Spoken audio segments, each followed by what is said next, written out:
വയനാട്ടിൽ കാലാവസ്ഥ ഉച്ചകൂടി. ജില്ലാ പഞ്ചായത്തിൻ്റെ നേതൃത്വത്തിലാണ് കാലാവസ്ഥാ വ്യതിയാനം മൂലമുള്ള പ്രശ്നങ്ങൾക്ക് പരിഹാരം കാണാനും ബോധവൽക്കരണം നടത്താനുള്ള ശ്രമം നടക്കുന്നത്. 3 ദിവസമായി മീനങ്ങാടിയിൽ നടക്കുന്ന കാലാവസ്ഥ ഉച്ചകൂടി ഇന്നാണ് സമാപിക്കുക. കാലാവസ്ഥാ വ്യതിയാനം മൂലം സംസ്ഥാനത്ത് ഏറ്റവും കൂടുതൽ ദുരിതമനുഭവിക്കുകയാണ് വയനാട്ടുകാർ. ഭൂഗർഭജലത്തിന്റെ അളവ് കുറയുന്നതും കാർഷിക മേഖല താളം തെറ്റുന്നതും പതിവ്. കാടുകൾ വരളുന്നത് മൂലം വന്യജീവികൾ ജനവാസ മേഖലകളിലേക്ക് ഇറങ്ങുന്നതും ജനജീവിതത്തെ ബാധിച്ചു. ഇത്തരം വലിയ പ്രതിസന്ധികൾ എങ്ങനെ അതിജീവിക്കാമെന്നാലോചിക്കുകയാണ് ജില്ലാ പഞ്ചായത്ത്. ഈ ചർച്ച ചെയ്ത് വയനാട്ടിൽ വന്ന മാറ്റം വയനാട്ടുകാരെ ആദ്യം ബോധ്യപ്പെടുത്തുക, അല്ലെങ്കിൽ ബോധ്യപ്പെടാൻ ശ്രമിക്കുക എന്നുള്ളത്.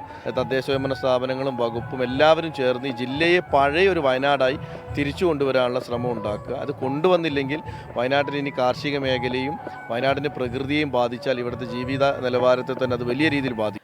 കാർഷിക മേഖലയെ എങ്ങനെ പുഷ്ടിപ്പെടുത്താം, ഇതിനായി എന്തെല്ലാം ചെയ്യണം തുടങ്ങിയ കാര്യങ്ങളും ഉച്ചകോടിയിൽ ചർച്ചയായി. യുവാക്കളും വിദ്യാർത്ഥികളും ഉൾപ്പെടെ നിരവധി പേരാണ് ചർച്ചയിൽ പങ്കെടുത്തത്.